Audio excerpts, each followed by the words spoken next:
Welcome, race fans. We're back here at Freaky Fast broadcasting on a wonderful Thursday night here. Look at the sights of the city in the background here as we're at the Gateway 150 here, the Stars and Stripes League, brought to you by Buttkicker. Feel what you've been missing. And I tell you what, Gateway is going to be a track that could be a butt kicker to the competition. But I tell you what, tonight's going to be super, super fun here at the Stars and Stripes Racing League as we are at race number 10, halfway through our season up to this point. And my name is Zach Hall. Joined alongside me tonight, we're going to have Robert Moyer Jr. here calling all the action with me and producing from the production box. So he's got double duty here tonight, Robert. Thank you for joining me up here as Sam had the week off, but we're here at Gateway. And, man, we're under the lights, ready to do some short track racing action at some high speeds.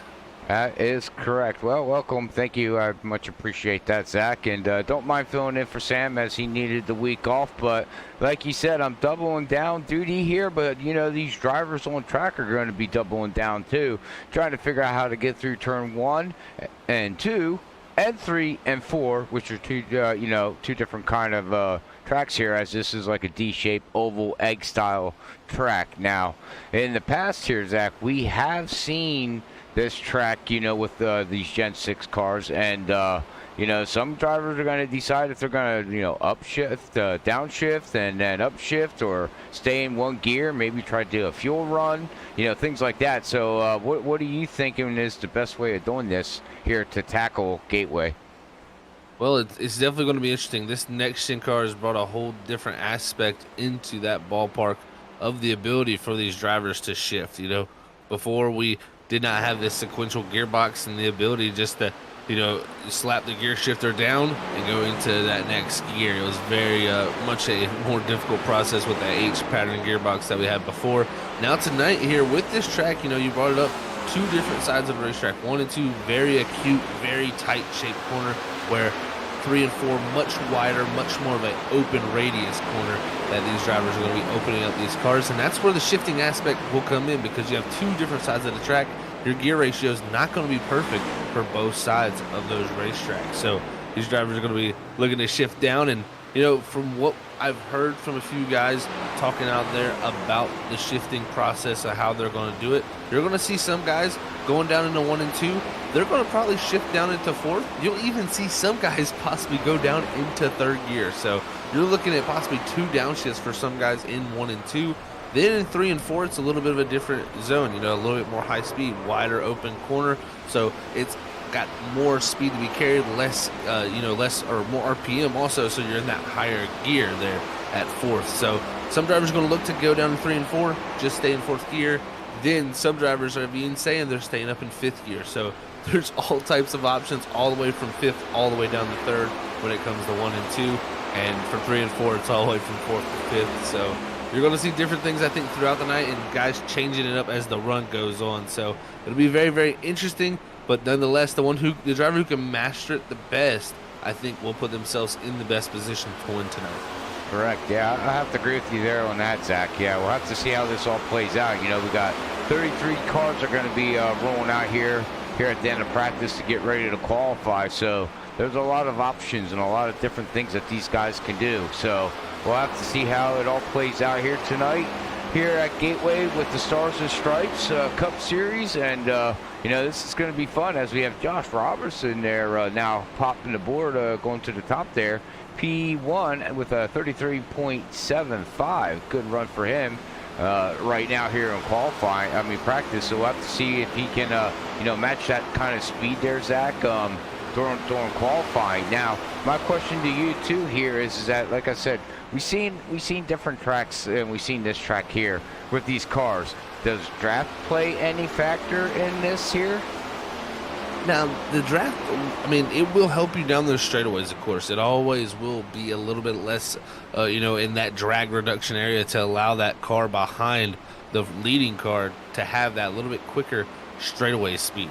But it's still going to be a factor where in the corners, you're not going to want to be out behind the drivers. And that's where it gets kind of difficult. Gateway is a track that seems very one line, especially down in 1 and 2. You're going to see a lot of guys not running on the bottom. They're going to be running up in the second groove, actually. And then to make the pass, you're gonna have to go around on the bottom, and that is super tough to make happen. So we'll see how it evolves throughout the night here with this next Gen 7 Cup Series car.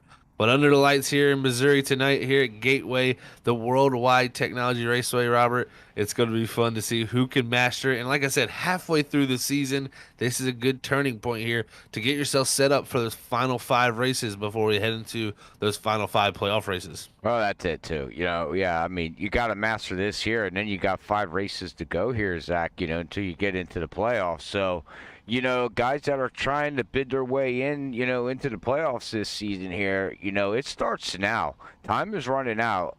You either need to get a win or just start gathering up some, wins, because this league doesn't have stage points. There is no stage points here, ladies and gentlemen. There is no cautions, for stage racing and anything like that. They are plain old NASCAR style racing where, they go green and you run it until it goes, checker flag. And if you have yellows in the middle, well, it is what it is. But, so as a driver aspect, you can't depend on, trying to get those stage points, which can really, really come in handy, in other leagues and just in general. So, you got to pick your battles. You know what I mean there? No, you're definitely right, Robert. You do have to pick your battles, especially at a track like this. This is a place that it can get very tough to pass, very frustrating, and you can lose your cool a little bit. And that is where you might see some incidents of drivers running into each other, and that could bleed into the rest of the season. So you definitely want to keep it clean here tonight and not carry nothing over through those final 5 races to maybe have a detriment for yourself heading into those playoffs. So it's going to be interesting as qualifying is kicking off here. We got about 3 minutes left with already 2 minutes on the board here. But the one thing I did also hear, Robert, it's looking like the second laps are going to be the quickest laps as these tires come up the temperature. It seems like cold tires here, especially under the lights here in the cold weather here at Gateway. It seems like it's very difficult on that first lap. That second lap, once the tires get up the temp, it seems to be much better. So I think much quicker time's going to be coming through. And right now at the moment, Ken Campbell, that points leader, holding on to the top spot. Ken Campbell is right now on the top as we're going to watch Tom here in that number 83 machine take his first lap, I do believe, and we'll see where he can put himself on the board as he goes through 3 and 4. Comes out at 4 here, goes across the start-finish line, and here we go, Zach. Let's see what he can put down. Yeah, this will be interesting to see where Ogle goes, and it looks like it's 3rd on the board there for the 83, and that's one thing about Thomas Ogle this season. He has been so consistent each and every time, usually starting in a very strong position each and every week. It's just been those finishes. Thomas Ogle needs to continue to, continue those good runs, but the finishes just haven't been there the last few weeks as it's kind of dropped off from this 83. But this qualifying spot will definitely help him as it's going to be one of his better ones here in the 3rd position as he continues the run laps. And that's going to be the 2nd lap there, actually, for him. I thought it was the 2nd lap on the first one. And look at the pickup there. Going to go to the top of the board. And Thomas Ogle said he needs to qualify pretty well. Well, guess what? Right there at the top of the board, Robert, and Cherry Jackson also comes in there in the moment and still's 3rd. Yeah, I was going to say, Ogle there, I mean, we're just talking about, 5 races to go into the playoffs. He doesn't have the finishes, like you said. And then he goes and puts it up on P1 right now in qualifying. And, that's right there. That is a momentum. That's a way to start out your, trying to, get a win or just start gathering up your points and get some good finishes. I mean, I know I'd be happy if I had P1, but, qualifying is still not over yet. We still got about a minute to go yet here, and we have Chris Essery going out there. We got Cameron Sarton still out there. We got Hess still out there. So there's still some fast. And Josh Robertson here in the 30, he's just now coming out, Zach. Out on his qualifying here in that Micro Center car. Let's see, during practice, he was up there in P1. Yeah, this is going to be the interesting tell here is Sarton and both Robinson going to be coming here to complete their laps this time by. We'll see exactly. Robinson goes to the top of the board by 1 full 10th also, and then Sarton, guess what? He goes 2nd there with a 33.78, but the 33.72 from the 30 of Joshua Robinson. It looks like that's going to be enough as there's no other drivers, I believe, out there taking time. And man, oh man, Josh Robinson in the last few seconds, he's going to steal the pole position. Oh man, Tom's probably saying, "Man, oh man." Well, top three, take it. you know, Definitely. I wouldn't argue with that. You have good quality. It's just about staying up front now here as we get ready to bring up the qualifying results here of tonight's race here at Gateway, Zach, and we'll see where everybody's going to be rolling off here tonight. Yeah, we'll see how this field kicks it all off here for the Gateway 150 here. But on pole position for the third time this season and still looking for that first win is Joshua Robinson, another 30 machine. Alongside him, it's going to be the two-time winner this season, Cameron Sarton. Third is going to go to the 83 of Thomas Ogle. Points leader Ken Campbell going to start in fourth. Fifth's going to go to the 31 of Trey Jackson. Sixth is going to be our defending champion Kyle McCoy. Past champion Scott Ricker, they're going to start behind him in the seventh position. Eighth is going to be Timmy McNally. Ninth is going to go to the 21 of Ross Tatum. And rounding out the top 10 here is going to be Will Bustler. And starting there in 11th position is going to be Nate Lynch rolling off in 11th. 12th is going to go to Chris Estrie. 13th is going to go to the Mr. Glass there in the 16. And starting 15th is going to be Kyle Boylan. And then 15th is going to be Mike Lynch. And then we got Zach in 16th.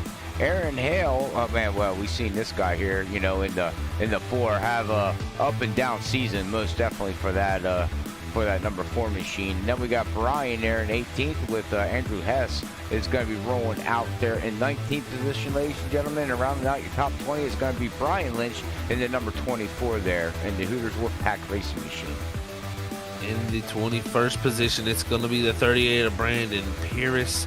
22nd is going to go to Christopher Wade. 23rd is going to be Jason Gratton. 24th is going to be Philip Chavez. 25th, Andrew Medlin. 26th is going to go to Patrick Hasty. 27th is Ryan Lynch. 28th is going to be Martin Perry. 29th is going to go to Doug Pierce. 30th is Travis Dart. 31st is going to go to Dylan Grimm. 32nd, Randy Cornwell. And rounding out our field for 33 cars here tonight at Gateway is George Kovacic, as that's the starting grid here tonight for the Worldwide Technology Raceway for the Stars and Stripes Racing League. Thank you all for tuning in here. It's about to get kicked off here. We're about to get the race rolling. Make sure you hit that thumbs up button if you're enjoying the show. And if you haven't yet, make sure you hit that subscribe button and the bell notification button so you can be notified each and every time we go live. When the race cars roll here, Robert, we're getting ready to kick it off here for 120 laps here tonight at Gateway. 120 laps, that's right, Zach. As we get ready to rock and roll here, ladies and gentlemen, this is going to be fun to watch. You're going to have, like I said, 33 vehicles out here at Gateway. It's a packed house. It's a packed stadium. And we see, wow, what a nice paint scheme. I'm sorry to change subjects there, but that's a nice Disney machine, if you ask me. That's a great Mickey Mouse machine there, if you ever ask me. I like how he did the numbers with that is cool. It's definitely creative, no doubt, indeed. Sorry, got off subject, ladies and gentlemen. Hey, it's caught my you attention. gotta love it. You definitely do. But Joshua Robinson gonna have control of the field here as the pace car is gonna take the left turn down the pit road. Tonight's the Gateway 150 brought to you by Buttkicker. And Joshua Robinson control out front.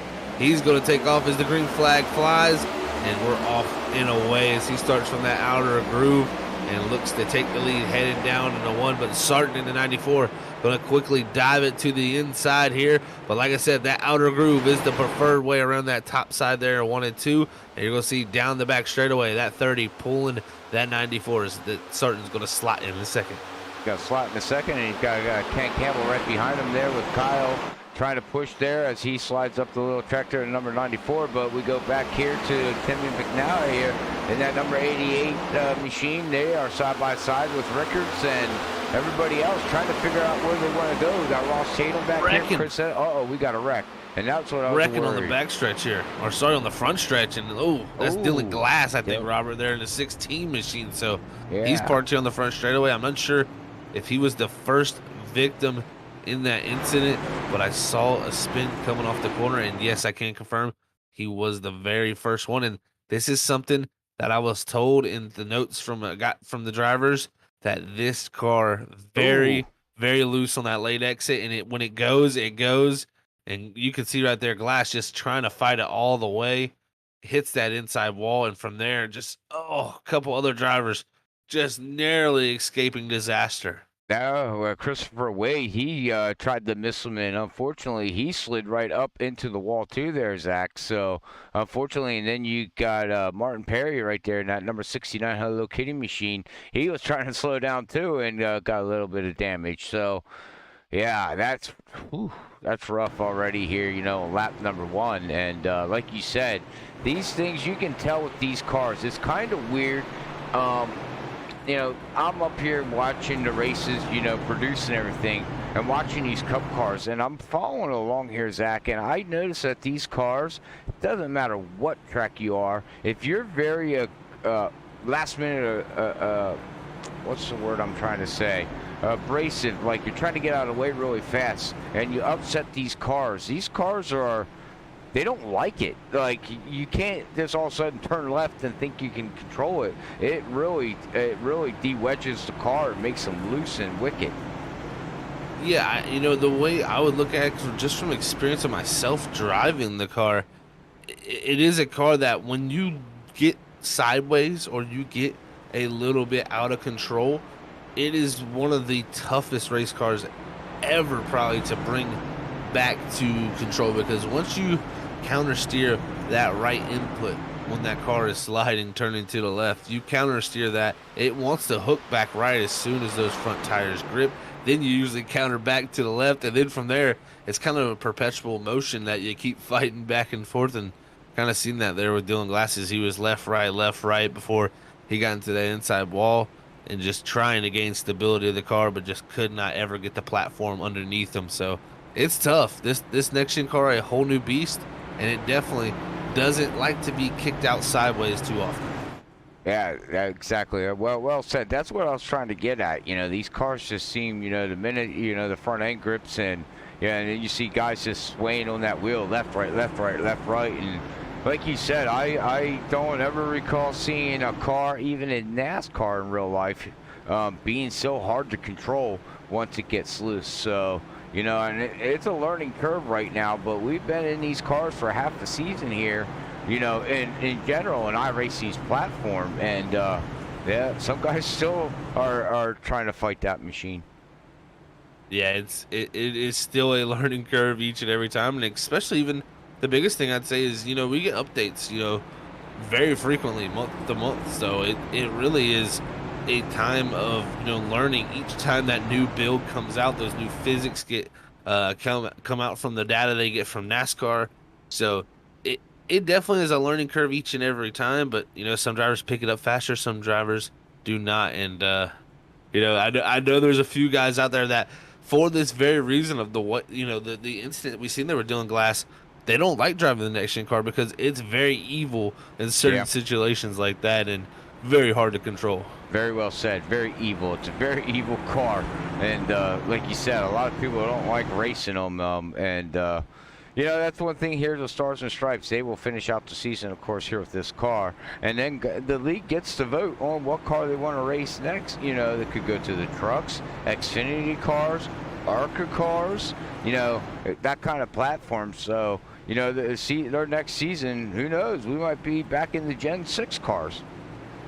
Well, I mean, the cool thing about it also, Robert, with it is, this is the fifth season. This is the fifth different car, and possibly next season for season 6, maybe the first time we could see a repeat car, technically, because the options are dropping, I would say, with the availability of, of stock cars like this. So it'll be interesting to see, do they have a situation where, they go back to the Xfinity car? Do they go back to the trucks? Do they go back to an ARCA car? I mean, we'll have amazing stats to go back from those seasons a couple ago to look at the archives. So it's always cool to see is these guys are 5 seasons in and they ain't stopping. The 6 is coming very soon. Well, there is other vehicles on iRacing. Maybe they'll pick a car that's not a stock car. You never Surprisingly, we might see something totally different. Who knows? You never know. You're going to have to stay tuned in to find out. But it looks like Robinson here with the pace car lights out. They're in 3 and 4. We're getting ready to get it all back kicked off. He's going to take the outside line, and this time not going to have to wait for the green flag. He's going to have full control of this field as we head down for the restart here. The second one of the night. Robinson off in a way. Great start from him for that top groove. Sarton going to be fighting here, trying to defend that outer groove, which has, I believe that's the 7 of Kyle McCoy there, trying to dive to the outside of the 94, but he cannot get there as the 94 has a great run through 1 and 2, almost gets to the back bumper of the 30, but Kyle McCoy takes over third as King Campbell trying to hold the position from Thomas Ogle. Yeah, and he's trying to hold the position, but I'm also noticing too here, Zach, every once in a while I see these cars sparking off the track here, so these cars are really riding really low. I don't know if you're seeing that or not. Yeah, seeing a little bit of sparks there. That's definitely, I think, these lower air pressures guys getting up to speed here and hitting those skid blocks. That is one thing that is different than before. You know, we have a floor underneath these cars with diffusers, as this battle up front is pretty intense. As Sarton's going to have to back out of there, and McCoy's going to get the actual second position now. So McCoy, just wily old veteran there, taking the position around the outside. But definitely an interesting time, Robert, for Sparks, because, you know, these cars have skid blocks on them, which can, you know, stop the car from completely bottoming out when the travel happens and damaging the floor of these race cars, which makes a lot of downforce. And as I say that, the downforce is going to be needed because the 7 of McCoy, he wastes no time here trying to take the lead, just cannot get the power through the center as Robinson holds on for another lap. But right here through the first couple laps after this restart, we've seen a couple challenges for this lead position. Yeah, they're challenging right now. It's a 94 Cameron Sarton. It's going to fall back to third position. But, you know, speaking of the sparks there for the very last second here, you see it going into turn 3, ladies and gentlemen. So pay really attention to it. Depending on where they're at in the track, you'll see some sparks fly out of that right there. Oh, and also there in turn 1, I just seen it come off of Kyle's car there. So, but yeah, it looks like these top 5 guys now here, all the way back to Chris Essery right now. It looks like, well, back all the way back now to, looks like Ross Tatum in the number 21. We're all single file, and this is where, you know, we're going to be double file here. Yeah, double file here back for this position. Looks like that's going to be the 88 of Timmy McNally there as they battle for a top 10 spot. Tatum, a 2-time winner this season. McNally, a winner in season 4, trying to battle here as these two drivers continue that. Is McNally going to clear into 1 and 2? Tatum got the slide up behind and have to fight for another time here as they head down the backstretch. And running here in P12 right here is going to be Nate Lynch, and this is a driver that I've been talking to. He's the league owner there with Derek Offerman. But the one thing with this guy right here, this guy, you want to talk about anybody that needs a good solid run, Zach, is this number 25. He's got great runs. He can, you know, but it just seems like he gets caught up in the very last end of every race in some kind of mayhem. Never fails for the guy, or his VR just cuts out and, you know, dies on him. And unfortunately, when your VR dies, the car dies. Yeah, that's that has been an unfortunate case, I think, for Nate. A lot of this season has been technical issues, and he's had some strong runs, just hasn't had those chances to finish them off. So hopefully he can start doing that. But Bolin behind him there in the 44, he was looking to possibly make something happen. But now Lynch, he's all over the back bumper. Tatum, who was trying to make something happen. McNally, now Tatum into the clutches of the 25 here. But like I said, again, this pass here on the bottom, so tough to do as you see the power from the outside of the 21. Yeah, like you said, it's a one-lane momentum track here right now. So, yeah, it's tough to pass there, Zach, like you said. So they got to figure it out. You know, the high line is looking where you want to be right now, but we're talking about stars and stripes here, ladies and gentlemen, and these guys are all single file, 14 laps into this race, and they're looking really good. As we go back here to the number 4, looking at Aaron Hale here, and the number 4, he's going to try to look down underneath Mike Lynch, Nate Lynch's brother, trying to figure it out, as he's got Brian Lynch right behind him, so he's stuck in the middle of the Lynches. Yeah, that's definitely an interesting position to be in right now. And, you know, you brought it up in the grid. It's been an up and down season for Aaron Hale. He's had shown signs of possibly even winning speed. Yeah. You know, I look back to Texas where had that break, broke the right front getting into the wall. And, you know, here tonight we'll see, can he make his way up here at Gateway as he's, you know, had qualified back here in 17th right now as he's fighting Mike Lynch for that 15th position, and it looks like he will try to clear him, but just cannot do it as Lynch is going to fight on that outside groove and stay there, fighting all the way down to 3. If you listen really closely, you can hear him upshift right there, and he's going to go down into 3 and 4. He's going to get off the gas and downshift, and then he's going to ride the throttle really lightly, and he probably gets by Mike Lynch there, probably makes that pass, but now we've got Brian Lynch and Andrew Mellon back here fighting side by side here, and we'll see how this all plays out, as it looks like Brian Lynch in that number 24 machine, Zach, is unfortunately going to be stuck down on the low side. That it does look like, Robert. So that low line again, it's so tough to make it happen, but Aaron Hell showed it can work and you can get it done. So you got to continue to stay, with the car and make it and try to see if that line will work. But through these first 17 laps, getting some great racing throughout the field, and as the air pressures build, what I've got from notes from drivers, it seems that this car is going to tighten up.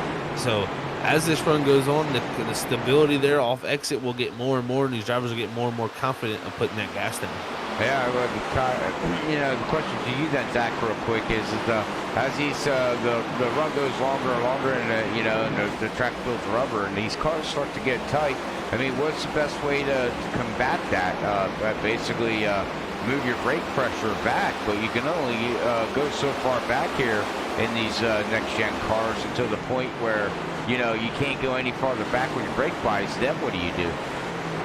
Yeah, that is where it definitely gets interesting. You can back your brakes all the way up to 44%. That means 44% of the braking power when you press that brake pedal is going to the front tires. The rest of that percentage there is going to the rear tires. So it's one of those things where you're separating the differences between them, and when you have a lot of rear brake in the car, it's going to want to make the car turn, want to make it more rotation in it, and make it a little bit more loose of a sensation on entry here, and that's what a lot of drivers are going to be fighting for. But if you get too much, you get that instability, and that's what you don't want to fight. If you have instability on the entry under the brakes, it is one of the scariest things to have to deal with. So drivers are going to be playing with that brake bias back and forth as this run goes to try to find that sweet spot. But they also have the ability, before this race kicks off with some practice, to mess with master cylinders. So that is a whole different realm and way deeper than my pay grade. And I would love to explain it, but pretty much it's just another brake bias adjustment that more finely tunes it. Oh. Well, even though I haven't been on the track in a very long time, I didn't even know that setting was inside the setup.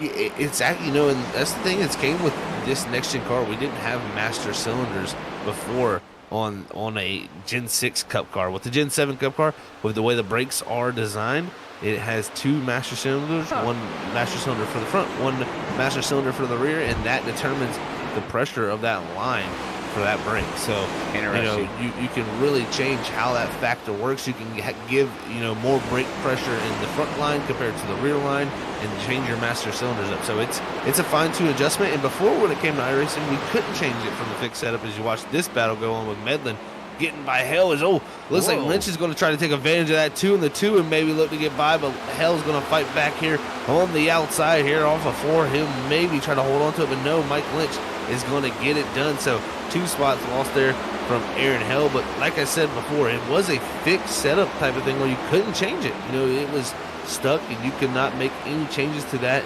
adjustment. Now, with the fixed setups that iRacing has brought to us, we can actually change the front and rear master cylinders, and I can tell you, it is a huge adjustment, and it's something that drivers, we probably as drivers haven't learned enough yet to really find what is most comfortable for us at each track.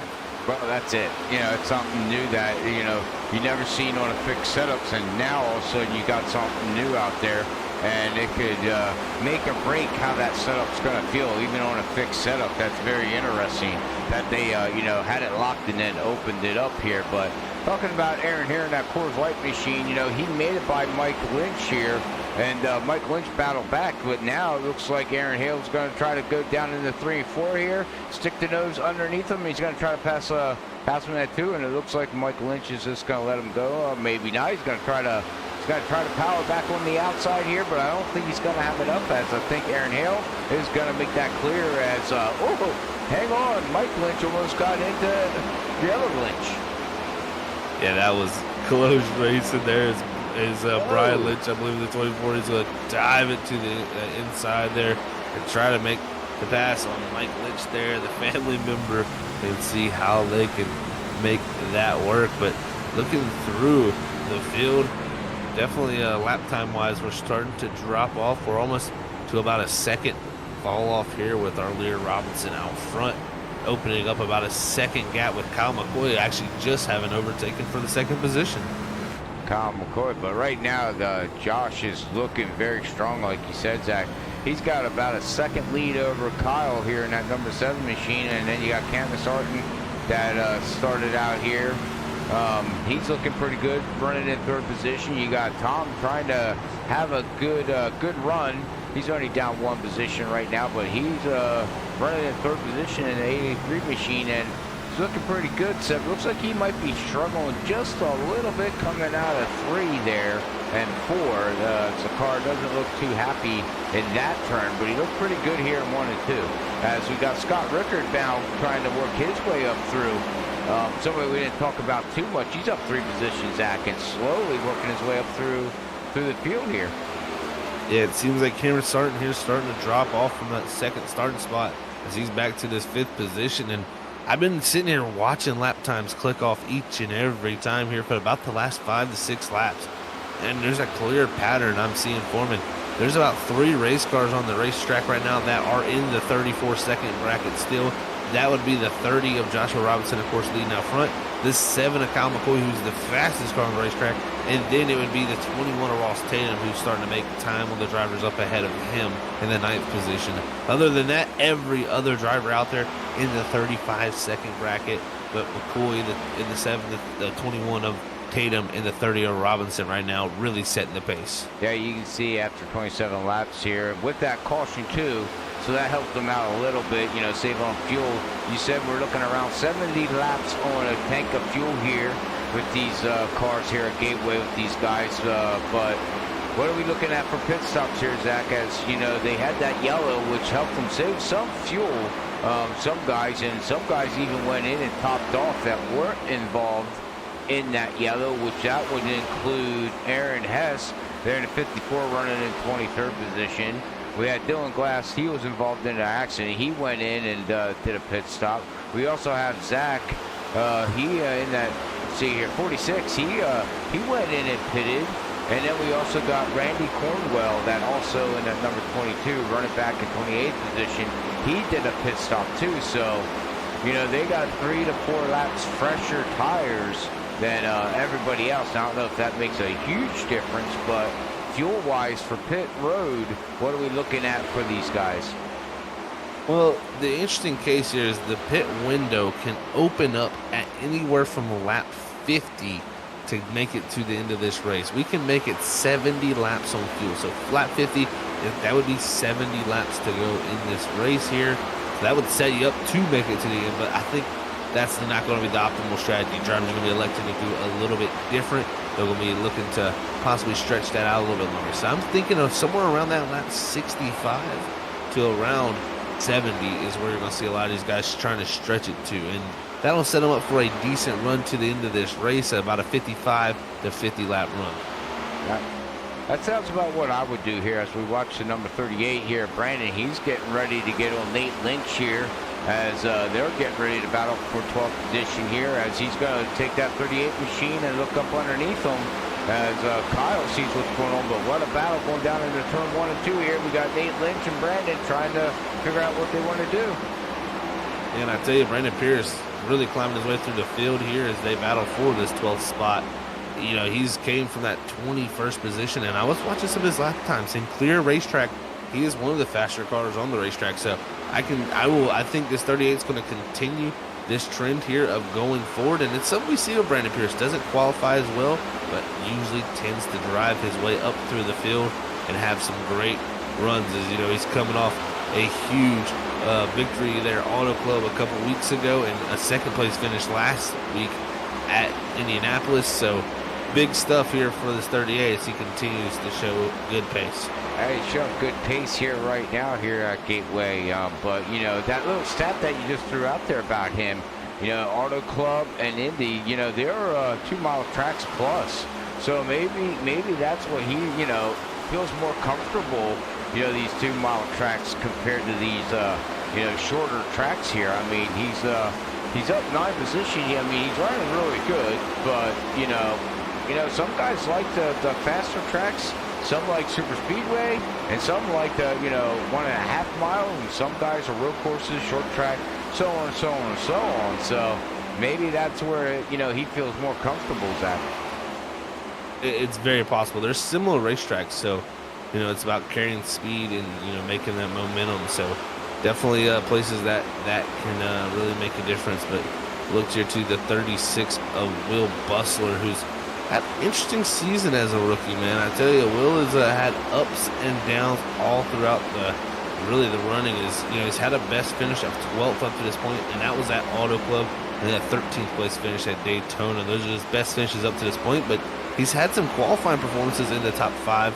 You know, 4th at Auto Club, 4th at Texas, but at this moment right now, battling still strong in that 36 machine for a top 10. This would be a career best finish for him here at Stars and Stripes if he can continue this, but we'll just have to see how that works. As Tatum up here in the 21, I remember I talked about him, turning some fast lap times. He's continuing to do that as he's made his way up to 7.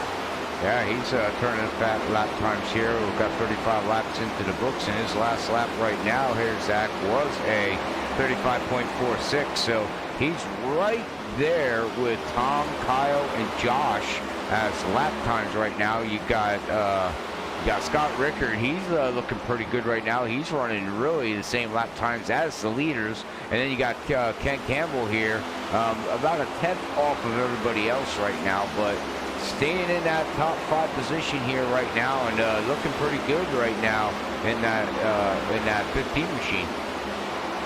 Yeah, doing really good as Ken Campbell, and it's usually his strong point is these longer runs, and again his pace showing pretty strong there with a 35.47, about a 10th off of our leader Joshua Robinson, who continues to set the pace around the racetrack. But from what I am seeing, Kyle McCoy in that 2nd spot, he's starting to really struggle here.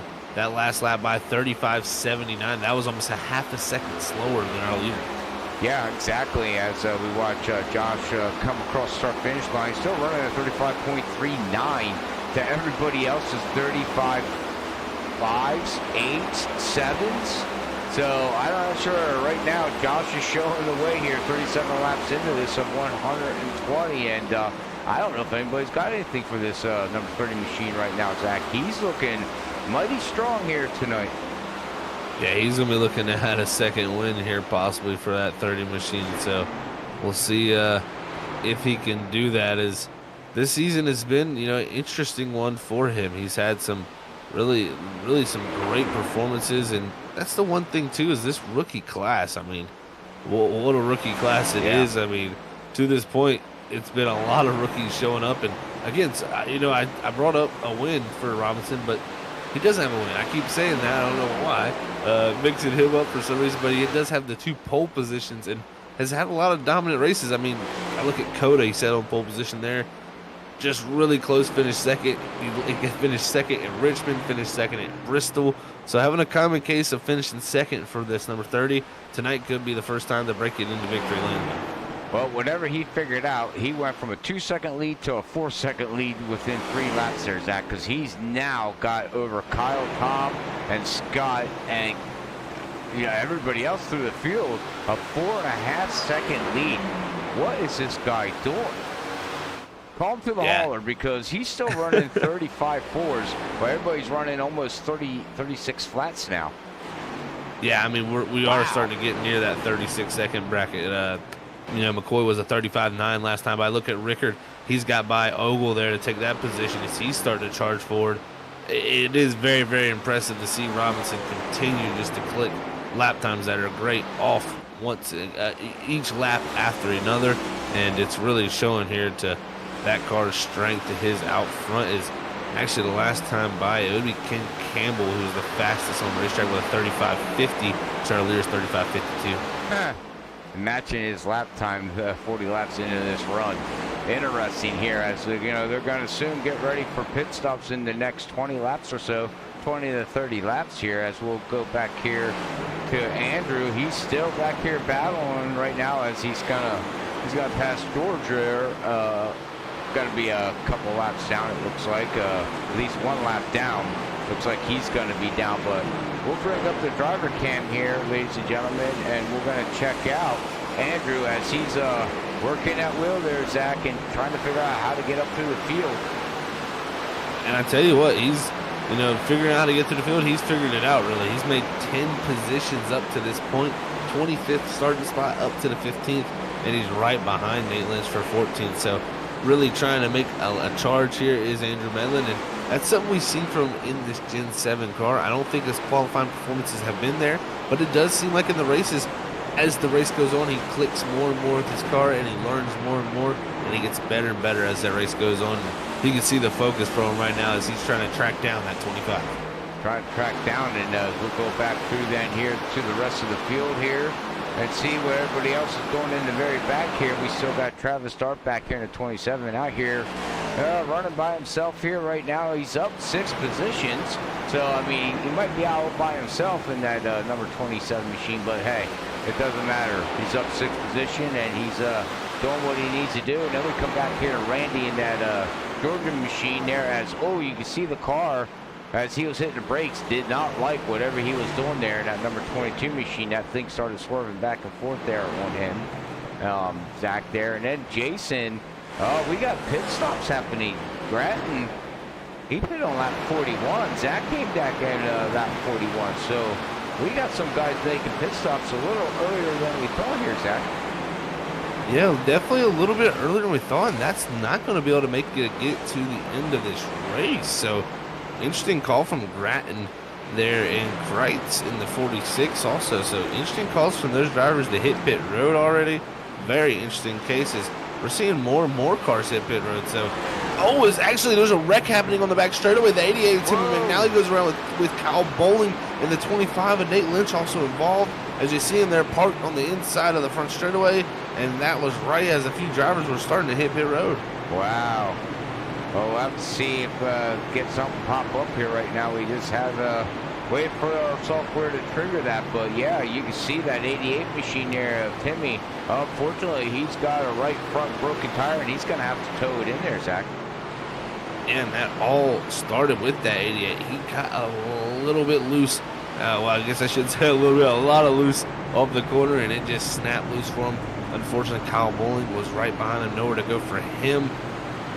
Nate Lynch in the 25, somehow, I think he actually stays out of contact with anything after he slides on the front straightaway, or the back straightaway, and Andrew Medlin had a pretty big scare also, so that was close for a couple, but 2 drivers definitely getting the brunt of that is the 88 and that 44 machine. But as these drivers hit pit road, we're going to go ahead and head to our first commercial break of the night up here at Freaky Fast Broadcasting. Thank you all for tuning in. It's been a great race up to this point. Robinson has been dominant, but we're going to see what these drivers can do to learn to get better here at the end to have something for this 30 machine. We're going to stay side by side. You're not going to miss a thing here at the Stars and Stripes Racing League.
And just like that, we are back here, folks, in the Stars and Stripes Racing League. And you can see it right there. Randy Corn on the 22. He stayed out there on the old tires, and he is dropping back like a rock there on this restart as Robinson roars back out to the lead. Ogle to the second position. Rickard the third. And you'll have McCoy slotting into the fourth position with Tatum actually taking over fifth. So some new names up into the top five, but it's Cornwell dropping back here on the old set of tires. Hey, so dropping back really fast. You can see the difference in the speed there. New tires versus old tires, Zach. So take key notes of that, ladies and gentlemen, as you watch farther into this race to the end. Some guys are going to try to figure out, as we got Aaron, hang on, he's going to make it 3 wide, and Cornwell says, guys, just go by me. I don't want to get involved in anything.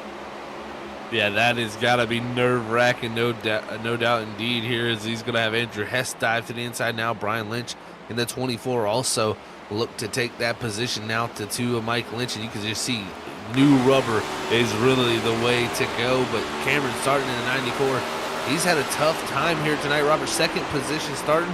That first run did not go his way. Back in the 10th position right now, all over the back deck lid of this 31 of Trey Jackson we're riding on board with. Yeah, we're going to look here, and his pit stop was not good. Down pit road, Zach, he had almost a 50-second going from pit lane from start to finish. So I don't know if he got caught behind another vehicle and had to slow down, check up. Not sure, but I mean, his pit stop was almost a 16-second pit stop too. So he wasn't square in his box. So that pit stop sent him from the front all the way back, like he said here, in the top 10 here now. So he's going to have to try to figure it out and try to move his way back up through. But we're watching Trey Jackson here having a good run here. He's only down 4 positions, but still running in the top 10 here, 9th position. Yeah, Trey Jackson definitely, down from where he started, but still having a good run here in the top 10 spots. Ooh, starting almost into the back bumper there in the 3 and 4. Had to back that one up.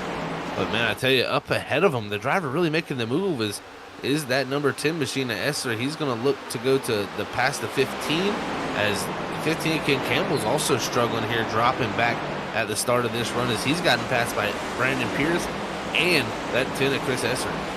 No, we seen that in the first run at the start of the race too. Ken Campbell fell back like 3-4 positions, so this is not out of the norm for that number 15 machine. Like you said, Zach, earlier, he's the type that likes to have long run pace. So we'll see if he's sitting back, saving a little bit of tires, and go from there and see what he needs to do, and then work his way back up through the field. As Fowley here, we're going to see starting here in that number 94, Fowley work his way around Trey Jackson to put himself up in the 9th position. But we're all single file now here, ladies and gentlemen, all the way back to Andrew until we all get back here to about Christopher Wade and Patrick Hastings here. And as Christopher Wade, you see on that first yellow, he's got some left front damage, Zach. He's got some rear damage. So that car is not running up the speed of what he wants, but he's just got to do what he needs to do to try to, finish out this race and get the max points that he can. That he will, and, involved in, like you said, in that very first instance. So, has done a good job here in this 53 machine to recover what he can here. And it just, again, shows these next-gen cars, man, they are literally so much more resilient when it comes to damage. Before, with that Gen 6 car, if you were involved in an early racetrack, you were pretty much complaining about that damage for the rest of the race. This Gen 7 car, though, much different as, look at this, the 53 here. He's looking to take a look here on the 2 machine. Yeah, damaged here, but like you said, they're more, more sturdy. Is the way I like to call it. You see these cars here, they can scrape the wall, bounce off the wall. As long as you don't break that front toe link or really hit the wall pretty significant to get damage, you can scrape the wall and get away with it without losing any kind of speed. No doubt for sure is behind that group. Again, they continue to battle as Lynch drops into the clutches of, it looks like, the 9 of Hasty. Also got the 91 of Grattan. Remember, Grattan had to hit pit road there. So interesting case for him. I think it didn't work out the best, but right now still in that 20th position is not in the worst case scenario. Probably just in a worse tire position. Yeah, not so much. Maybe about 4 or 5 laps, though, Zach. I mean, because he pitted on lap 41, and right after that happened, the yellow came out, and everybody else came down on lap 45. So the strategy didn't play out, but you know, he's still in the same, almost the same lap, you know, as tire-wise. The difference is it's going to be fuel-wise. He's going to have to pit a lot sooner than a lot of these guys here. You know, 3, 4, maybe 5 laps sooner than anybody else out there. Yeah, and that puts it in an interesting scenario because when we went back green, or when we went, personally not when we went back green, but when we hit pit road, it was lap 45 for a lot of these drivers. That would set us up for 75 laps to go in this race. That is not doable in a tank of fuel unless you went to a considerable fuel save mode. And you know, that is the thing. We didn't go exactly green back on 45, so it wouldn't be 75 green laps. It would be a little bit less than that. So if someone feels like they can save enough, maybe they can do it. But from the window I got, it says 67 to 70 laps. That seems like on the farther end of things when you're given a window. 5 laps, like you said, that's a lot of laps to try to save. I don't know. I like you said, I don't see that being doable. So we'll have to see if anybody's gonna give it a shot. You know, there's gonna be some guys in the back burner here as we watch Christopher Esser here. He's trying to figure out how to get around Brandon here as he's riding right up on him. But we'll watch him come down here into 3 and 4 and see what he decides to do. Because I was watching his front rotors. That time he didn't have them braking and glowing, but you can actually watch some of these drivers, Zach, and you can see them front rotors really glowing red going into 3 and 4. Pay attention. Yeah, and 3 and 4 is a super hard braking corner, and so is 1 and 2. So it does make a lot of brake here. It makes sense to be able to see that, especially in the nighttime here condition like this. But it's been an interesting scenario here as our front 7 right now only separated by about 1.3 seconds. So really a small gap here from 1st to 7th, from all the way from Joshua Robinson to Chris Essery. This group is really putting on a great run. And then back to Will Bustler here. He's still running in that 10th position. So good job on him there, still running in his career best spot. Hey, he's still running the best spot here as of right now. 62 laps in the books, ladies and gentlemen. If you're enjoying tonight's content, like Zach likes to say, don't forget to hit that like and share button on YouTube. We do much appreciate it. It helps us out, it helps the leagues out, and it helps everybody get recognition of Freaky Fast Broadcasting and all the content we do all week long as we're live, Zach, 6 out of 7 days. So we are constantly bringing something from iRacing to the general fans out there, and hopefully everybody enjoys it. No doubt, Robert. 6 days a week here, and you know we got so many great different leagues. You know, Sunday night you got the 802 Cup Series. Then you had there Monday you got the ISRC Truck Series. Then the Full Sin series there on Tuesday night. Then you come to Wednesday nights, you got the Wicked Racing League. Thursday nights you got Stars and Stripes, and then to end it all out for the week, you got WSSR on Saturday night. So 6 great leagues, 6 great times for us to show what we got here at Freaky Fast Broadcasting and the best of sim racing out there on iRacing.com. So thank you all for tuning in. It's really been a pleasure here tonight as this battle back here starting to rage as at 12 of Andrew Medlin. He's trying to battle this 54 Andrew Hess. So it's the battle of the Andrews right here, Robert. Yeah, I'm kind of shocked right now, too, to see Andrew back here in 15th position. Yeah, granted, he's up 10 positions, but to be honest with you, Zach, I thought I would see him move farther up the field. It's kind of shocking to see him way back here. Normally he has faster pace, faster speed, but, you know, maybe Gateway's not his track, and he's like, you know, I can run it, I just don't care for it. Yeah, and, you know, this season, personally, for me, it's kind of been the telltale tape for Andrew Medlin. I mean, 15th in points here coming tonight, only 1 top 5 and 2 top 10s throughout this whole entire season. Best finish, a 3rd at Daytona, so that's the only top 5 he's got. And the other time he's finished in the top 10 was at Indianapolis last week. So as he makes the pass there for 14th, it looks like when Hess is going to fight back, but I think Medlin's going to make it clear there off the corner. But yeah, up to 14th. Yeah, so really, you know, it's been a tough season in this Gen 7 Cup car. So right now, I think Medlin's still in the phase of learning this car. Halfway through the season, 5 races to go before the playoffs. He's going to need to kick it into high gear here if he wants to keep himself in position. That's very true. Like you said, I said that earlier. You know, it's time to go time. 5 laps to go until the playoff starts. Those guys that are looking, you know, it's no more wasting time. It is time to go, and they got to figure it out, you know, sooner or later, because if you don't, you're not going to be in the playoffs, unfortunately. So, you know what I mean? So, all right, we'll have to see how it all plays out the rest of the season here for a lot of these drivers here. But I'm also shocked, too, with some drivers here that I thought would have some race wins already, you know, Zach. Like, you know, there's some drivers out here that we've seen win in all the past seasons, but still haven't yet got a win yet in this season. And it's kind of shocking as, oh, we got Kyle and, who is that? We got Kyle and Scott there bouncing off each other, coming out 3 and 4. That was hard. This battle is heating up between those drivers there for the 3rd spot. It's still not much separating our top 7 drivers right now, but yeah, it's been an interesting season of a few drivers not getting a win. I mean, the one I look at is at 7, Kyle McCoy, not a win yet. The same for the 30 of Robinson out front. Those two have got to be on the top of the list. Then you got Ogle in 2nd. He doesn't have a win. So right now, a lot of drivers in position right now of our top 3 drivers, all not having won this season. So this is, like I said, in unknown territory for a few of them. But yeah, definitely going to be needing some good runs for a few drivers if they want to get in that top 12 to get into that playoffs.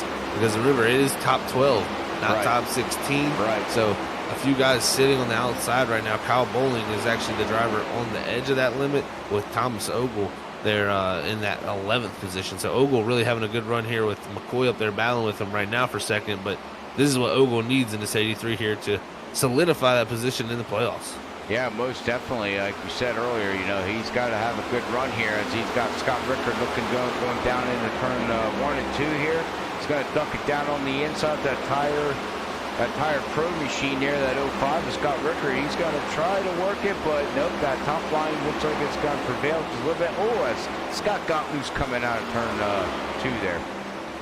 Yeah, and that's tough. That's where it's hard to put the power down. It seems like the more tough spot to pass is off of turn 2 than rather off of turn 4 as McCoy takes over 2nd. You get on board here with Ogle, you get to see that mirror full of that 05 of Scott Rickard. He's got 1 win on the season so far.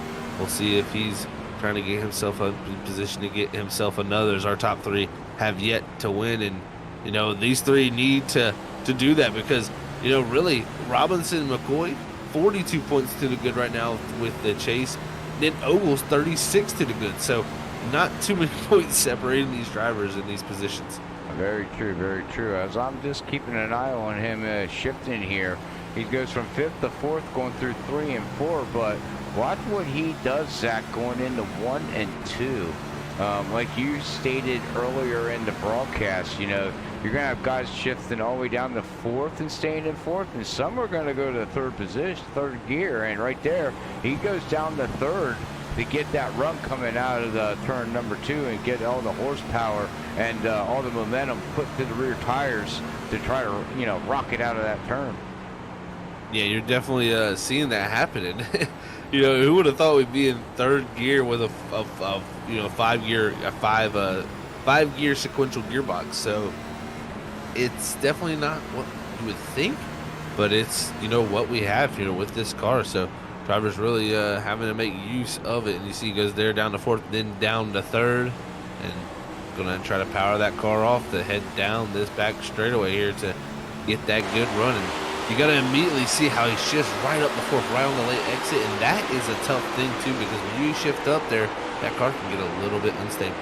Well, I was just ready to say, you took the word right out. Then we got Scott looking down on the inside again here on the left panel. He's got to try to work on the inside here, going down into turn 1. Scott's been all over him, and I don't know if Scott's got the momentum to get him this time here, as Ross is sitting in the back there in that metal yellow machine, 21, going into turn 1 and 2, saying, okay, guys, let's pick and choose here. What are we doing? As Scott Rickard's going to slide up, hit him, and get loose and hang on to the back, as Ross is going to look on the outside of Scott Rickard going down into 3.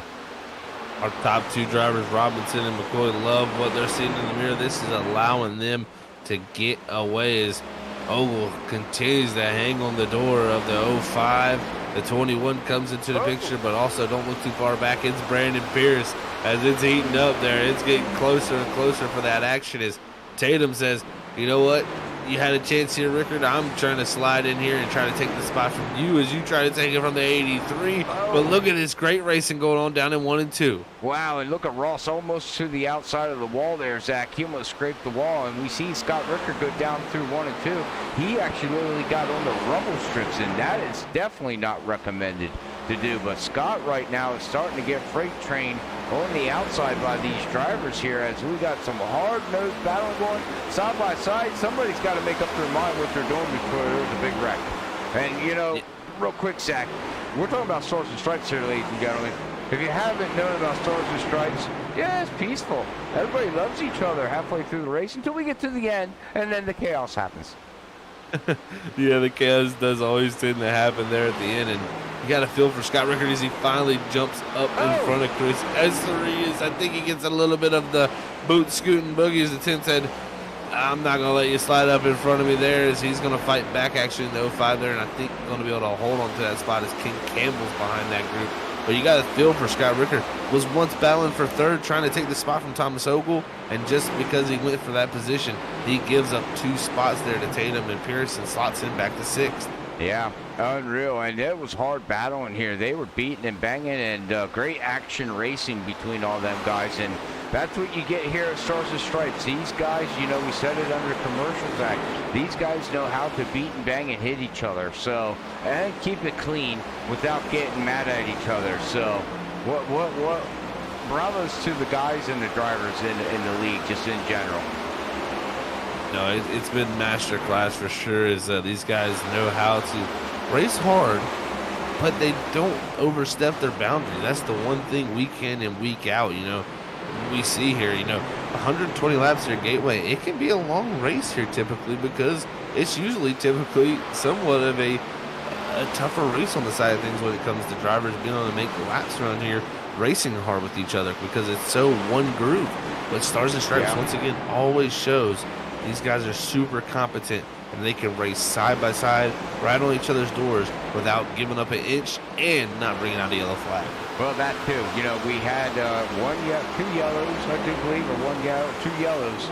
And, you know, the thing about that always, Zach, is that, ladies and gentlemen, we get a little kick out of this. We were all gritting. Anytime we see Gateway on the schedule, we all go, uh-oh, uh-oh, oh, no. It's going to be a long race, and here we are, almost 80 laps in the books here now, Zach, of 120, and these guys are keeping it green and clipping off the laps here pretty fast. So again, good job for a very tough track with the next gen cars that are kind of new to this track, you know, too.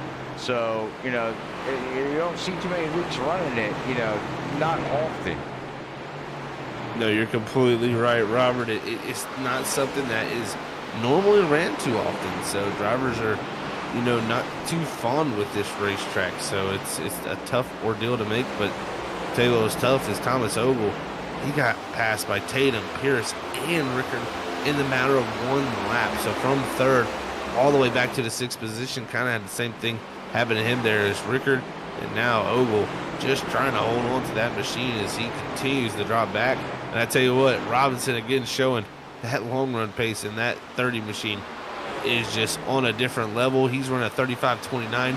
There was no one even in the realm of that. I mean, the fastest other lap I see out there is in the 35.60s or really starting back in the 35.57. So you're looking still almost at 0.3 of a second difference.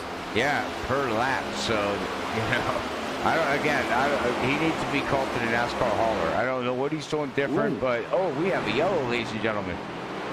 That we do, and I'm trying to figure out exactly what happened. It looks like Will Bustler, the 36 possibly too. Oh, yeah. I see. I see they went off track now. We weren't triggered why the yellow was. I just know they went off track.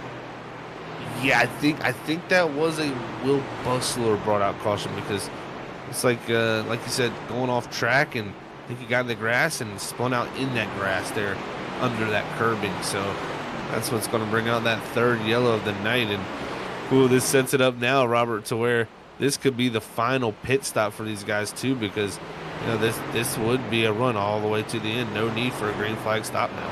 Yeah, once they go in, they're going to get fresh rubber, fresh tires, you know, Zach, and you know what I mean? Well, you know, everybody's going to go in and get their tires and fuel, and won't have to make another pit stop. Now, if I was the back runners here of Kyle and, you know, Ross Tatum and Brandon and Scott Rickard and Tom and all the way down through to, you know, Ken Campbell, basically were battling up there all over each other. What do you do, Zach, on this next restart to keep up with Josh? Because the minute he checks out, he is gone. He doesn't look back, and he's fast from the short run to the fast run, you know, fast pace, fast, you know, my God, you know what I'm trying to say. He's short run and long run is that word that I was trying to get out of my mouth, ladies and gentlemen. I can't speak tonight. Long run pace. What do you do if you're Kyle and them? I mean, you really gonna have to step up your game on this next restart to keep up with him. You know, Robert, I think the only thing you're going to be able to try to do is get out in front of him here. If you can get out in front of Robinson, he might have a tough time getting around you. You never know. That could be the key to it, being out in front. I don't think it's that deep. I think Robinson is just that good here tonight at Gateway. But if you can get ahead of him, you may have a chance. Look at that battle there, 3 wide. McCoy's going to win it, and then Tatum's going to come off third. Looks like Pierce going to come off in the 4th position. But, man, oh, man. Under a yellow flag here, Robert, this is a perfect time to give some shout-outs to our sponsors. And, man, oh, man, you can look at the top of our ticker there. You can see that yellow flag flashing there on our iRacing iFlag. And you can go out there and get yourself one there with their 64 LED visual flag system there at iRacingIFlag.com. It can give you the visual flag, stay out on track, and also can be a spotter for you. So make sure you head over there and check out what they have in store for you there. They also got a digital pit board you can pair with it that can make it a perfect accessory for your sim racing rig. So like we said, head on over to iRacingIFlag.com and use FreakyFast 2022 at purchase, and you can get yourself a discount. So head on over there and check them out. And while you're at it, you can add another piece of great simware to your hardware, and that's the admin box, because that's race control at your fingertips, folks. The admin box connects via USB with pre-programmed commands with no key binding necessary, with race control, driver functionality, and pit options with LED backlighting that makes every button highly visible. So make sure you head on over to adminbox.com, and that's adminbox with 2 X's there, and use that promo code FFB/box with 2 X's to get that discount, and you can have race control at your fingertips. And then to end it all off for your simulator, you can head yourself on over to Advanced Sim Racing. That's right, it is one of the best out there of all chassis simulator manufacturers and digital motorsports equipment retailers. So head on over, check them out at advancedsimracing.com. You can use that promo code FreakyFast5, and you can get your perfect simulator today to build your perfect sim to race here like the guys on Stars and Stripes here on iRacing.com or Freaky Fast Broadcasting. So again, thank you to our sponsors.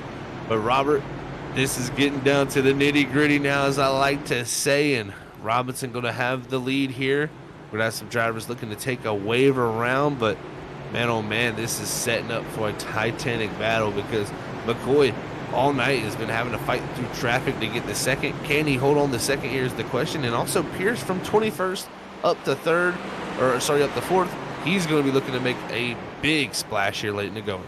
F38 slowly but surely kept working his way up to the field as he's now made himself up, like you said, up to 4th. Going to start on the outside here with Ross Tatum on the inside here as these guys get double file on the backstretch. And like you said, Zach, you said it's going to start heating up, but I think you lost for words there, buddy. I think it's going to get, well, you know, your favorite word, spicy.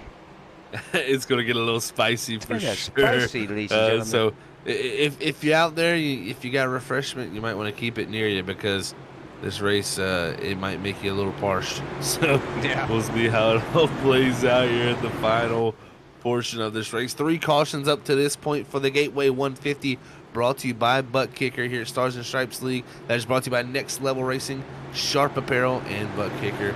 Great sponsors they got here. But we're getting ready. We're rolling to the zone. Robinson on the outside all night is elected to start there. They're in the Geico restart zone. Robinson is off and away. Great start from him. Good restart from McCoy as he's going to hold on to second as the battle ensues for third with Tatum and Pierce. Brandon goes way up the track. Looks like he hit the brakes there, Zach, so he wouldn't run into Tatum, and he's going to have 3 wide back here with Scott Rickard. Hang on, ladies and gentlemen. Like we said, it's going to get spicy here, but I was just ready to say for Kyle McCoy here, he's got to go. He's got to stay with this number 30, and you can see he's driving his car just a little bit harder than he did the first 2 runs, and he's actually keeping up with them, and he's got to do something now. He can't wait. Yeah, we'll see what he can change up. And look at this, looking to the inside here. Robinson, though, doesn't flinch, holds that outer groove, and looks to make his way to hold that position. And that's what Robinson has done all night long. He's just held that outer groove. He said, go ahead, dive into my inside in 1 and 2. I'll be able to hold you off as they're scattering on the back straightaway. McCoy's still in hot pursuit of Robinson as we look back here. It looks like Lynch on the inside there for the 3 of Ryan, and then Mike Lynch up top in the 2. You also got Kreitz back there in the 46 machine with, it looks like, I believe that might be 12. Or sorry, 27 to Travis Dart. Yeah, Travis Dart. I was watching here. Oh. We got Ryan, and we got a yellow. Big wreck. Cameron Sarton's involved in this one, Zach. Yeah, Ken Campbell, Cameron Sarton. Looks like Scott Rickard.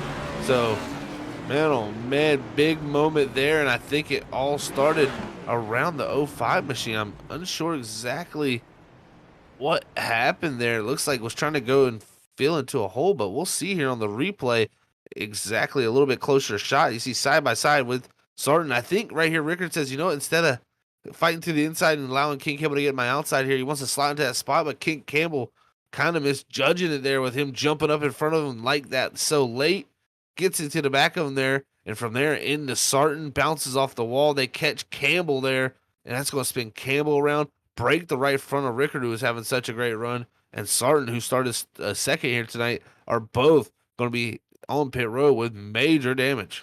Major damage is right, and it's probably going to be the end of their night. I don't know if they're going to even have time as, he comes sliding in and says, I'm just going to finish you off, Scott. That's just, why not? Wow, like you said, Zach, this is a game changer, ladies and gentlemen. Very interesting. We're going to see what we have. Scott's got a broken toe link, and Cameron Sarton's involved into this one here. And this just might be ending night for these guys here. That, Cameron Sarton and Scott, didn't really need a good run, but points matter. Yeah, they definitely do. Points definitely still matter. And Sarton does have a win, so it's not too big of a deal for him. Same for Kim Campbell, same for Scott Rickard. But you always want to go out and have a good run. But man, oh man, Sarton got that meatball flag. He's going to be sitting on pit road. Luckily for Scott Rickard, it seems like he's still going to be able to get that car worked on, but it's going to have a lot of damage. The 15 Campbell, he's going to lose a lot of track position most likely. But now the question is, what does the drivers do up front? I think a lot of everybody's going to elect to stay out from what we've seen so far. That's what it was looking like, and they should have, some of these drivers should have, at least one more set of tires in pit road, right, Zach? I believe that most of them should, Robert. I think that is what it would look like, and man, I tell you, it's one of those things that this track, you would like to have tires, but the track position is going to be so valuable coming down to the end here if it gets a little bit more wild than what these drivers possibly expect. Yeah, well said. If you're the top 5, top 10, it's so hard to pass as it is right now, to do the passing. There's no point of going back there and getting the tires and then taking 20 laps to, work your way through traffic with them fresher tires. And working your way through traffic, you can also have as good and as bad, Zach. I mean, you can burn your tires up trying to just work through the traffic, and the time you get through the traffic, your tires are pointless anyways. No, you're exactly right, Robert. That is a very valid point. You got to use the tires to get up there. It's that simple. It's not something that just happens. It's always something that You gotta that advantage doesn't stay there forever. Right, it, right. it slowly diminishes, and it gets harder and harder as the passes go farther and farther up the field. So it is definitely something that you got to think about if you're having that extra set of tires and electing to come down here later. You're gonna have a tough time making it through the field. You're not gonna have an easy time. So you better hope a lot of people pit with you and you don't lose too much track position. Well, that's it. You don't lose too much track position. You hope other people come in and follow you, but if they don't, well, you lay your bed. But we are going on lap 93 here. We're going to have 25 laps left here of this race, Zach. Given bar of we don't have any green, white checkers, we know they're good on tires. We know they're good on fuel. So if you would go in and do that pit road stop, 25 laps, you're not going to make no ground up in 25 laps. So, a smart call, everybody, is to stay out. Now, again, I'm going to go back to what I said on the last restart. That number 7 machine of Kyle McCoy, he really needs to figure out how to slow this 30 up on a restart and don't let him get such a big jump. That last restart under that yellow, Josh was gone. The time he got to turn 1, he was gone. Now, I'm not saying Kyle needs to be going in side by side into turn 1, because we know the 30 and the outside line is where you want to be and prefer on speed with the tires, but at least be on his bumper so you can go down the backstretch and figure out what you want to do, on the future on if we stay green. Yeah, also the closer you are, the more likely that 30 is to make a mistake. That puts the pressure on. Always, when you're closer, the driver has to look in the mirror. That could make that slip up happen.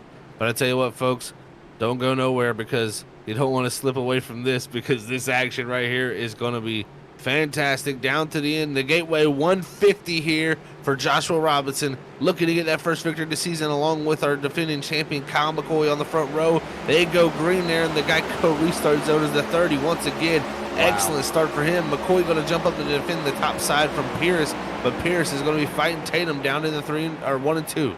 As they go 1 and 2, we got Chris Essery back here right now here with Tom Ogle. He's going to try, as an 83 got loose going through 1 and 2 here. As we got Chris Essery going to try to hunt down Ross Tatum. We got Brandon up here with 94 laps in the books. He's going to dive it deep into turn 3 and 4 as he's going to try to get on the back end of that Kyle there. But, wow, you see the difference of everything you've seen right there. But then we go back here to Andrew, too. Andrew and Tom back here. Jason Gratton. Give a shout out to that number 91 machine there, Zach. He is all the way up to 8th position, up 15th position as, wow, I don't know what's going on with Tom, but he is struggling. Yeah, missed the corner there up into the wall almost, so losing 2 spots. And Medlin up to his best position of the day, up to 6th, has finished in 3rd at Daytona, but was 7th last week. Is Grattan into him there, and he holds on to it somehow. Was thinking that might have been a yellow there at some point, but those two keep it straight. And now Ogle trying to fight back in the 83 machine, but Medlin somehow holds on to it and is going to look forward. I just wonder if somebody in the league says, okay, guys, we've got 20 laps to go, turn the switch on and become evil guys. They do it every week. It's like something flips with 20 laps to go, Zach. It always does seem to be that light switch effect. And McCoy right now, he's got to turn that light switch on, because that 30 has not let no one get near it. He has been untouchable up to this point tonight. He's looking to make a dominant statement here for that first win. But Kyle McCoy, a defending champion, and not only a defending champion, but a multiple-time champion here, folks. He's trying to make his mark here and make his way up through the field and become a 4-time champion this season. Well, yeah, he's trying right now, but he's really got to figure out how to stick with Josh here, because you see he's driving that car in a little deeper and deeper and deeper. And 2 laps ago, Zach, he put down the fastest lap of the race. So that tells you right there that he knows it is go time. Now the problem is he going to burn off his tires in 10, 15 laps, as Josh will have tires and just eventually creep away from him here. Only Kyle will tell, but right now Kyle says, I might have figured you out, sir, and I'm going to try to stick with you. And he's sticking with him. This is the closest this battle's been, like you said, Zach, all race long. And if you start battling, make that Josh miss a braking point, miss a turn going in with the braking point, this could upset his race right here. It really, really could. And I tell you what, you know, these two right here trying to open up the gap. You got Pierce up to third here in this position now, too, from that 21st position. These two go out here and push each other too hard, burn their stuff up. Could someone behind them be looking to run them down here in the closing laps? But going to be interesting to see. Or do we get another yellow that could really shake things up? And I think if you get another yellow here, I think drivers are going to be looking to come to pit road. You think they're going to come into pit road? I guess so. I mean, you're going to have, what, about 20 laps on your tires, give or so, 10 to 15 laps on it. I do apologize. Let me rephrase that. You know, 15 laps on your tires, so yeah, I guess so. But then now that one is people in the back half, you know, do they gamble and stay out? And then, you know, then you got the old tires versus new tires with 10 laps to go. We've known to see that at Stars and Stripes. And that's very possible, too, because, you know, the thing is the fall-off is not too dramatic here tonight. I mean, it is decent, but, I mean, we're only 0.2 of a second off of our fastest lap now, 0.4 that last lap from Robinson out front. I mean, it's not far off for someone to say, you know, I'm going to just stay out, but, you know, I think a lot of people will follow if a lot of people up front do it, but that's always the question. You know, if a lot of drivers do it, it's a no-brainer, but if only a couple drivers do it and give up that crazy amount of track position that you got to make up, it's not going to be worth it. So that's why the gamble of coming to pit road is always such a split-second call as you're a driver out there on the track. Very true, very true. And big shout out to Brian Lynch here, up 10 positions, running in 10th position. I think this might be the best running he had all season as of right now too, Zach. I don't know if you have the stats on that, but he's running in the top 10 and looking very good. Yeah, he's actually having a really decent run here tonight for sure. I mean, up to this point this season, best run back to Richmond. Actually a pretty similar racetrack, I would say, there with a 13th place finish. So if he's able to bring it home in the top 10 here tonight, it would be the first top 10 for this 24. Well, we're going to see a yellow here with 19 laps to go here. Right here, we got Dylan Glass and Patrick Casey going side by side here, coming out of 4 with Christopher Wade right in front of him. And then we got that Baby Ruth with the 46 and Zach here back here. Didn't talk too much about him. He was caught up in a couple different things here throughout the race, but running in 19th position and just trying to salvage what he can from the night and say, you know what, I'm going to take my candy bar and go home. Yeah, this is you know, Gateway, not everybody's preferred choice of candy. As we're going to talk about candy bars, so you know, maybe not everybody preferred there with the Baby Ruth. They want something a little bit different, and Gateway might be that chance for him. Is we know what Robert wants. He wants himself some M&Ms. But I don't know. What about Skittles, Robert? I know you're a big fan of those. Oh, okay. Well, you know, now don't make me choose. Can I have M&Ms with Skittles? There you go. That's the choice. I don't know how that would taste, but that would. I don't know. That'd be an interesting mixture. Yeah, I was going to say that chocolate would taste strawberry. Huh, that might be something real. I mean, hey, look at the crap they're coming out with, Zach, you know, in the real world. Some of the food that we see, it's like, that makes no sense, but, man, you eat it and it tastes so good. Exactly right. Exactly right. It's mind-blowing sometimes what could taste so well. But, man, 16 to go here, Robert. Robinson just had such a performance here tonight. I mean, you know, I'm trying to think about this. Has anybody else even led a lap? No. Yeah. He's led all the laps so far here, Zach, and that would be 105 laps of 120 right now here. And you know what he's tasting right now? He's starting to taste that victory lane is what he's starting to taste. That he is. It'll be the first time this season, and what a way to lock himself into the playoffs. But he can't have any mistakes. 15 to go, and our three-time champion Kyle McCoy is right on the back deck lid. I mean, look at that. Kyle. The 7 just dive right into the corner, and he's not letting them get away this time. He's putting the pressure on, but we've usually seen it takes about 20 to 25 laps for that 30 to really start firing up. Yeah, and I don't think from what I'm watching right now, Kyle was going to do something. He has to do it 10 laps ago. I mean, he's diving this car really deep in every corner right now, trying to get everything that he can, and you can tell he's trying everything. He's trying to dive it in. you know, and they get a late apex, get faster speed coming out. He's trying to drive it in slow and try to come out fast. I mean, this guy's trying everything. He's wheeling this Iowa State car right now, and it just looks like with 14 laps to go, Josh Robinson there he's slowly pulling away here now, Zach. Yeah, just methodically starting to stretch his legs. As you said, you know, the 7 gains a lot of time there on the entry. And yeah, that's only going to continue for so long before those tires start to overheat. And I think that's what you'll see from this 7 is he might fall back into the clutches of that 38 of Brandon Pierce, who, I'll tell you what, right there in that 3rd spot, he's not looking too shabby. 0.03 of a second only off of our leader, Joshua Robinson, that last time by on lap times. So right here, Pierce looking to make another climb through for that 21st position up to the 3rd spot. That's right. Well, you know, Zach, trust me on the side of his vehicle. He says, trust me, I'm going to finish in 3rd. Yeah, I feel that way for him because he seems like a driver that always just makes his way through. Like I said, again, he's got an 18.8 average start this season. I mean, wow. Other than his pole position last week at Indianapolis, his best start before that was 13th. And then a lot of times outside of the top 20. So really not had the best qualifying, but man, a win at Auto Club, a 2nd place finish at Indianapolis. He's had those moments during the season where some races it's just not there for him, but some races it's really just on point. And tonight, this 38 has figured out his way to make his way up to this 3rd spot. And right now, right ahead of him is that 7 of McCoy, and it's starting to be a little bit of an interesting situation here with 11 to go. Can this 38 take this 2nd spot as that 30 looks to pull away?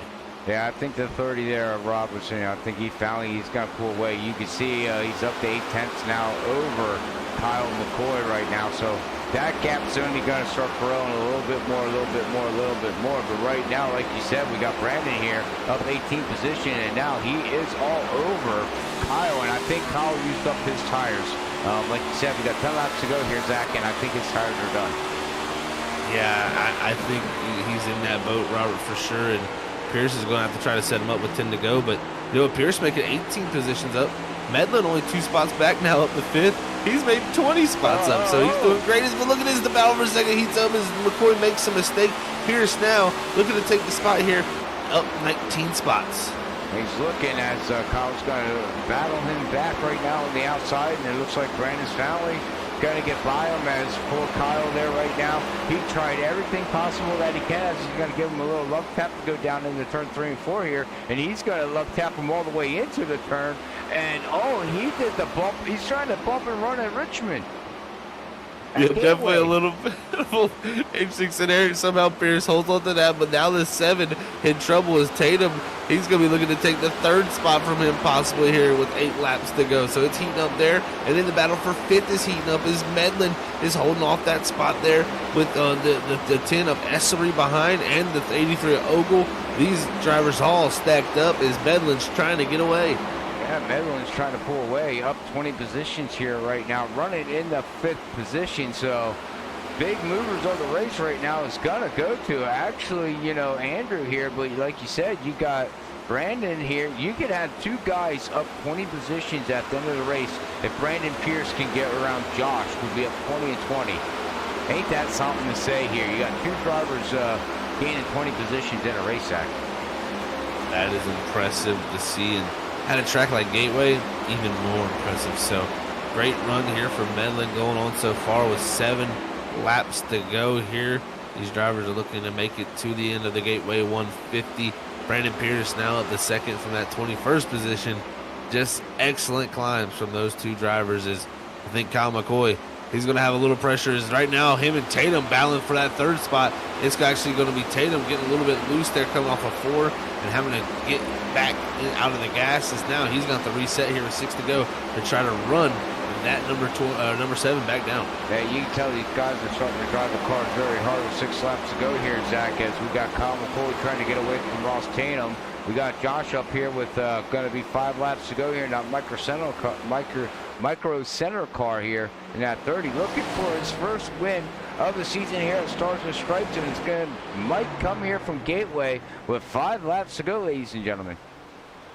So close so many times this season. Has been second place 3 times. Now going to be looking for that first victory of the season. 5 laps to go. It's been a dominant performance. Hasn't gave up a lap yet. All he wants to see now, though, is that white flag, and then after that, he'll love to see the checkered flag. So we'll see, can he get to that point with 4 to go, coming here to 4 to go? But anything can happen out there on the racetrack. We'll have to stay with it. But third place again, heating back up. McCoy, he's got Tatum all back over him once again here as they come out of 4. Matt Ross is not giving up. He's driving that thing in deep now, and these two guys probably just burned off their tires, and they're getting every last ounce that they can on that rubber. You know, it's can't take it home with you, right? I mean, so burn them up, use them up, and ship them back to the manufacturing company to put them on for the next week after they put fresh rubber on it. As you can see, Kyle just drove it in so deep, he's going to push up the track here through 3 and 4. That's going to open up the door, and Ross going up underneath, coming out of turn 3, and he might have this going down into turn 1 here, Zach. 3 laps to go. Ross Tatum in the 21. Such a drive for him. Also 2 wins this season. Looking to take the 3rd spot here in the final moments here and still a podium position. They can't look too far behind because Medlin, he's closing in on this group here. Who's going to look to hold on here with 3 laps to go? But it's Kyle McCoy not giving up. No, sir, not indeed. He's going to drive it in super deep wash way up the racetrack. Now here comes Medlin looking to take the 4th spot from Kyle McCoy. Tatum is going to say goodbye, sirs. It's 2 to go. 2 to go, and Tatum has to go because you can't give it up here as we got Andrew Medlin going to be, oh, look underneath the Kyle. They almost get into each other going through turn 1 and 2 as they go side by side. And now Tatum has to keep an eye on Andrew here. He has a possibility to move himself up and get a top 3 position here in that number 12 Special Olympics car. What a night it's been, but Joshua Robinson has led every lap up to this point, and he's going to see the most important one of them all here. It's going to be up to the flag stand. Barney's got it. It's the freaky fast white flag. 1 to go here for the Gateway 150, brought to you by Buttkicker here at the Stars and Stripes League. I tell you what, Gateway here tonight has been fantastic, but there's been one man who stamped it and has sent the mail here. It is Joshua A. Robinson down the back straightaway for the final time here tonight into 3 and 4. It's been a no-doubter here. He's finished second multiple times, but here tonight, he says no, sir. He's going to win here for the first time. Joshua A. Robinson is a first-time winner here at Gateway for the Stars and Stripes League. Wow, congratulations to Josh. Congratulations to everybody. What a clean race. Great battling from the top. We got Brandon Pierce right there in the number 38 coming in 2nd position. Ross Tatum is going to battle back there and get 3rd. Andrew Medlin's going to move his way up through the 4th position. And unfortunately, Kyle McCoy is going to round out the top 5. I mean, you can't complain about top 5 finish, but he gave everything possible to Josh to get around him, and unfortunately he paid the piper towards the end of that run there, Zach, and he just burnt too much tires off to hold off the rest of the field there of Ross Tatum and Andrew. You hit the nail on the head there, Robert. Spot on analysis. I think he burned him up trying to give it to the 30, but nobody had nothing for this guy. He pulls it down to the start-finish line, and he's going to celebrate tonight's victory here at Gateway.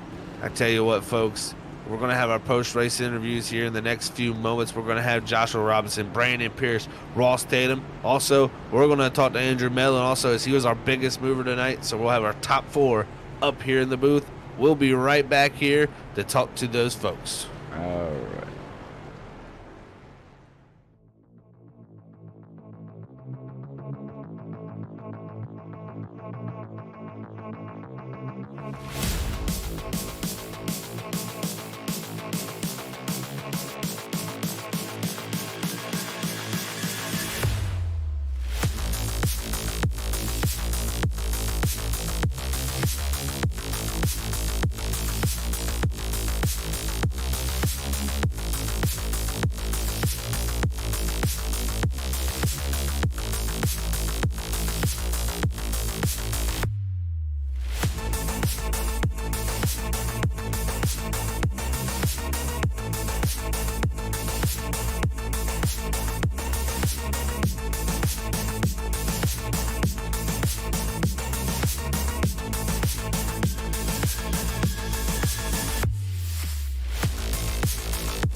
We're back here, folks, for the Gateway 150, brought to you by Buttkicker here at the Stars and Stripes Racing League.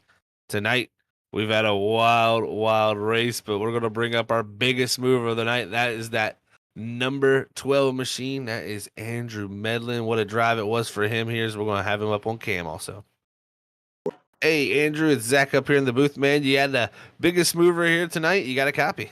Yeah, I got a copy, Zach. Well, man, I tell you what, that was a excellent drive there. Able to get yourself up to that 4th position from the 25th starting position. 21 spots, Andrew. Take us through it, man, because at one point, not too long ago, we felt like you were around the 15th position. Yeah, we really, I got zero practice before entering tonight's race session all week at this track. Not real familiar with it, but I do like short track racing. So got up to speed real quick in our open practice early on, backed that up with an absolutely lousy qualifying effort, and really just raced my way to the front, just being clean, following guys that were real quick that were starting back there with me, like Brandon Pierce. I know he came home with a good finish as well. He and I were charging through the field. And I had a great front row view for 2 unfortunate incidents for other drivers that I somehow skated through. And really just all the stars aligned. Really happy to bring the Special Olympics Chevy Camaro home in 4th. I feel thrilled after how things started tonight. Yeah, definitely a great finish, man, to tonight with a start from that mid pack, man. But I tell you, the big thing I look at, looking all the way back to the start of the season, we see you had that 3rd place finish there at Daytona.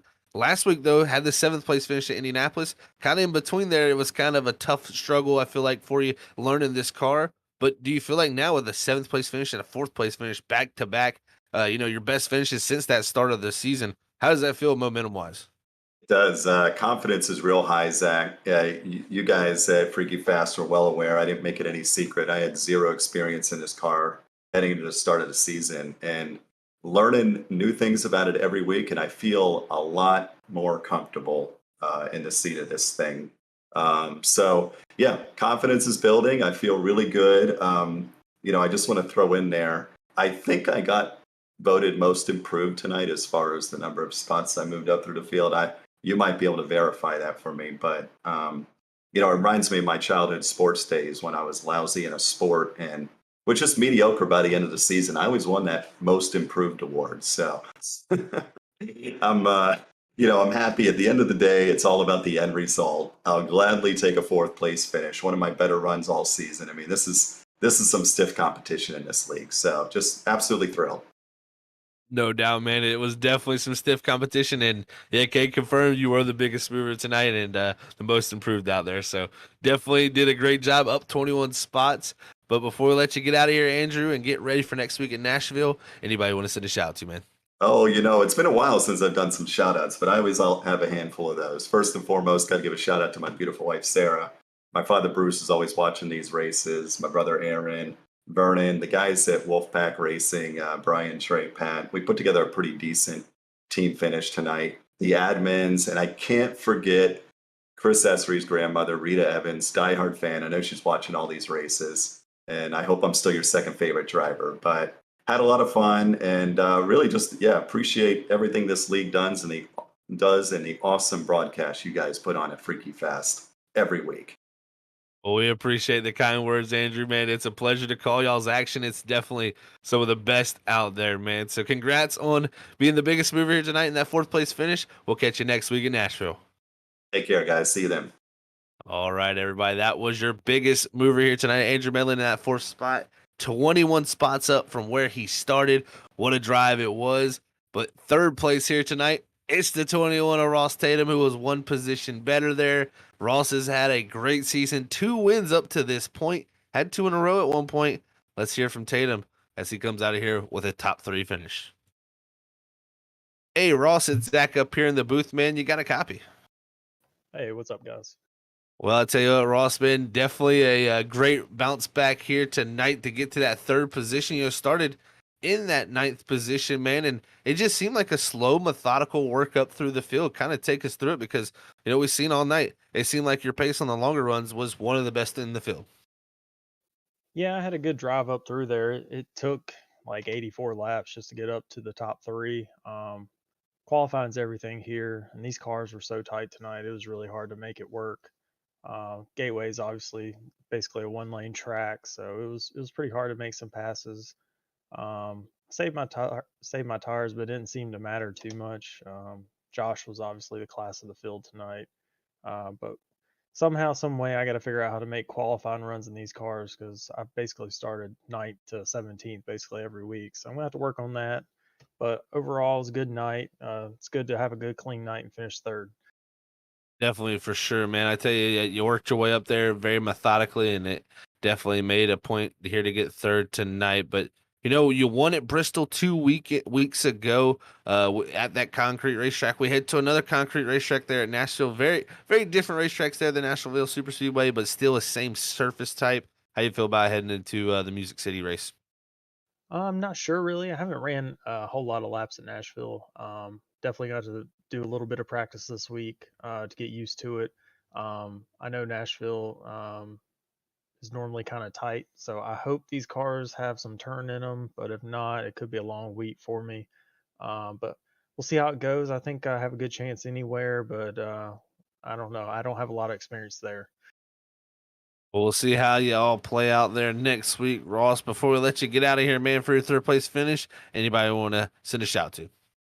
Appreciate it, guys. I got to thank Coca Cola for paying my bills. I got to thank my Storm teammates, Christopher Wade, Ken Campbell, and Martin Perry. Those guys are awesome. Love racing with those guys each and every week. I got to thank everyone at the League of Stars and Stripes. Nate does an awesome job running this league. I got to thank Buttkicker for coming aboard and sponsoring this race. And I got to thank you guys at Freaky Fast for putting on the best broadcast out there. Anybody watching, I recommend you get these guys. They're awesome. And yeah, just looking forward to next week and the week after, and hopefully have some more fun. It will definitely be fun, Ross. I tell you what, man, congrats on third, and we'll have a interesting week here heading up to Nashville, and good luck there, buddy. Appreciate it, guys. All right, everybody. That was just third place driver here tonight of Ross Tatum in that 21 machine, the Mellow Yellow car. Great run for himself, but it's back-to-back second place finishes here for Brandon Pierce after last week at Indianapolis coming up second. He's going to bring it home here once again in the second place position. Let's talk to the 38 machine, who was one of our biggest movers here tonight. Hey, Brandon, Zach up here in the booth. You got a copy, man. I gotcha. How y'all doing? Hey, doing great, man. And I tell you what, you were one of the biggest movers through the field here tonight from that 21st position all the way up to this second spot. Take us through it because it was definitely tough to pass for a few guys here tonight, but you made it look the best of anybody. Yeah, another disappointing qualifying for me for this 38 team. I can't seem to get that one lap to get started up towards the top to make my life a little bit easier. Might have had a different result, but extremely happy with second given where we started. Passing here is hard. You kind of got to wait for the guys in front of you to make a mistake, wait for them to get a bad run off the corner or drive in a little too deep and just stay consistent. That was the plan starting back there. Just take it easy, capitalize on mistakes, was able to do it, and just steadily move forward. Well, man, you made it look pretty easy from us up here in the booth, and you made it all the way up to that second spot, and that's two in a row second place positions, man. After Indianapolis last week, you come here to Gateway, get a second spot. How do you feel about rolling into Nashville next week? Do you feel like you can make that position one more better? I mean, I'm hoping so. It's that's 2 weeks in a row that making a run there at the end and just coming up a little bit short. Slightly different scenarios, but it's got to happen one of these times. I got to be the first one to cross the finish line. I got faith in the speed that we've had so far. Feel pretty confident. We're doing it week in and week out, different types of tracks. So I think we'll be all right. Yeah, man, I tell you, it's definitely shown up to this part of the season that you definitely got speed on all types of tracks. So it's going to be interesting. Head into Nashville next week at that concrete racetrack. Before we let you get out of here, though, Brandon, for your great drive up to second here tonight, anybody wants to shout for too? Yeah, big shout out to Triad Racing Enterprises, Stint Analyzer, Susan Media, huge sponsors, everybody on the team, the week we put in every week, making ourselves better. The admins for putting on this league, you guys for broadcasting and letting us do what we do. Thank you very much, Brandon. You have a great night, man, and we'll catch you next time out there at Nashville. Nice. Thanks, guys. Have a good one. All right, everybody. That was your second place finisher here tonight. Brandon Pierce in that 38 machine. We're going to move ourselves on up to victory lane. First win of the season. And I tell you, this is one that has been coming for a lot this season. Second place finishes up to this point. At Coda, second. Richmond, he finished second. And Bristol, he finished second. But here tonight, it's going to be him in that first position. Let's talk to our winner, Josh Robinson. Hey, Josh, it's Zach. Zach up here in the booth. You got a copy, man. I got you guys. How you doing? Doing great, man. I tell you what, dominant performance, leading every single lap here tonight from that first position and getting your first win of the season after having, 3 second place finishes, man. How does this feel? Because that was not only a dominant performance, but how does it feel to get that first win? Feels really good. I feel like I was honing in on those second places and just made maybe some mental mistakes, some bad pit calls, and kind of settled in on that second place finish. But was glad to pull tonight out.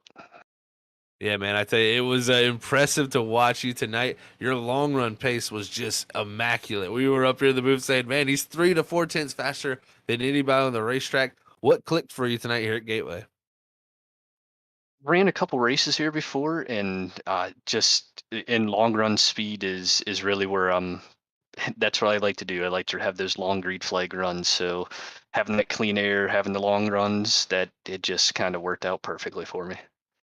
That it did, man. You made it look very easy up front, but it definitely, I know, was tough out there. Your competition made you have to fight for it all night, but you led every single lap here tonight at Gateway, and you head off into Nashville next week. I mean, that's got to be some big momentum leading every single lap. I hope so. Fortunately, we got my teammate Tom over at Team Miata is pretty good on those concrete tracks. So I'm looking forward to picking his brain on that. Yeah, it's definitely going to be interesting to see how you guys get around that concrete beast of the Nashville Super Speedway, man, next week. It's always going to be a fun time up here at Freaky Fast Broadcasting and the Stars and Stripes Racing League, man. But congrats, Josh, on your win here tonight. Before we let you get out of here, though, man, the floor is yours for any shout-outs. Sure. Thank you guys for doing the broadcast. Thank the admins for putting on the league. It's really run very well. And then it was getting pretty hot in this room. So shout out to whoever invented air conditioning, because that was definitely needed. And then shout out to my Team Miata members, Andrew and Tom, who had some pretty good finishes tonight, and Dale, who wasn't able to make it. And then I know Paul and Dwayne are both watching, so shout out to them. Well, congrats on the win, Josh. Like we said, man, great job getting that first win of the season. We'll catch you in Nashville next week, man. Appreciate it, guys. Have a good week. And there it was, folks. That's your race winner here tonight of the Gateway 150, brought to you by Buttkicker. Feel what you've been missing here at the Stars and Stripes Racing League. And I tell you, you got to feel for that guy right there, because first win of the season, that is a great storyline after 2 second-place finishes coming up to this point. Congrats to Joshua Robinson on getting that victory. But we're going to go ahead and pull up our race results here tonight, and you're going to see who our Freaky Fast top 10 are and some other drivers that finished throughout this field. As like I said, Robinson brings home that first victory of the season for the Gateway 150. Brandon Pierce, though, going to come home for second for the second time in a row. So Pierce maybe going to be looking to get that second victory after a win at Auto Club earlier this season. Third is going to go to Ross Tatum. Fourth is going to be Andrew Medlin. Fifth is going to go to Kyle McCoy. Sixth is going to be Chris Chavez, S3. Seventh is going to be Thomas Ogle. Eighth is going to go to Andrew Hess. Ninth is going to be Jason Gratton. And rounding out the Freaky Fast top 10 is Aaron Hell in that 10th position. But I tell you what, as you look through the field, definitely some tough runs for a few guys. Our points leader, King Camo, getting a 13th place finish here tonight, having a tough run, getting involved in an incident late in the going. Cameron Sarton, Scott Rickard, those were two drivers up at the front battling for this race in the top 5 and top 3 for majority of the night. They're going to come home in the 27th and 29th position. So a lot of drivers finding the wall here at Gateway, but man, what a night it was here at the Worldwide Technology Raceway. It was a fun one for us to call up here in the booth. But I tell you, folks, my name has been Zach Hall. Joined alongside me tonight has been Robert. And Robert, if you have any final thoughts here for tonight, and before we head off into Nashville next week, let these folks know how you felt tonight went down, because man, it was a great time calling the action with you. Oh, it really was, Zach. It was great. Thank you for letting me come up here and calling a little bit of action-packed racing here with the Stars and Stripes. Hasn't did it in a while, and this week I've done 2 broadcasts here in a week, so this is very odd for me. But I want to note on what Josh said, and I have to agree with him. It gets hot in the room. Thank you to whoever invented air conditioning, because it does get hot up in my room here too, running all this stuff to give you guys the great content that we do here at Freaky Fast Broadcasting. So, but back to the race here. Leading every lap, that's something just to go off of. Getting the win, leading every lap. If you want to talk about highs on highs, Zach, right there, Josh is on the best momentum in NASCAR history that you want to be on. Like, you can't top it any unless you win the pole, and so on and so on and so on. And if they had stage racing, so on and so on and so on. So he's on the high right now of the very, very high, and I'll have to see how he does up in, heading next week to Nashville Super Speedway, because that is, like you said, concrete, but that's a whole different beast. Very fast, very, very fast-paced track. And there's not a lot of forgiving there, on that track. So we'll have to see how that all plays out next week there, Zach.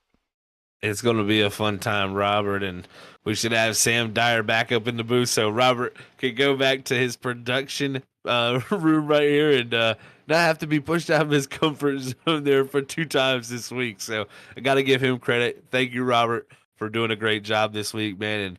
And I tell you, folks, you don't really understand. He's got to do three or four things at a time most of the times during the night. So everybody out there in the chat, if you're still out there, make sure you give a round of applause to our producer, Robert Moore Jr., for doing an excellent job up here in the booth, calling the race and bringing you all the shots out there to you folks at home. So thank you all for tuning in. It's been a pleasure to call the action. If you're looking for our next broadcast, it's usually on a Saturday night at World Series of Sim Racing, but they're off this week. So our next one's going to be the 802 Cup Series, and they're going to be the Kansas Motor Speedway. So if you want to check that one out, hit that subscribe, hit that bell notification button. That'll let you know when we go live, and you'll be able to join us there on Sunday night. But until next time, thank you all for tuning in. We love every single one of you. Stay freaky fast.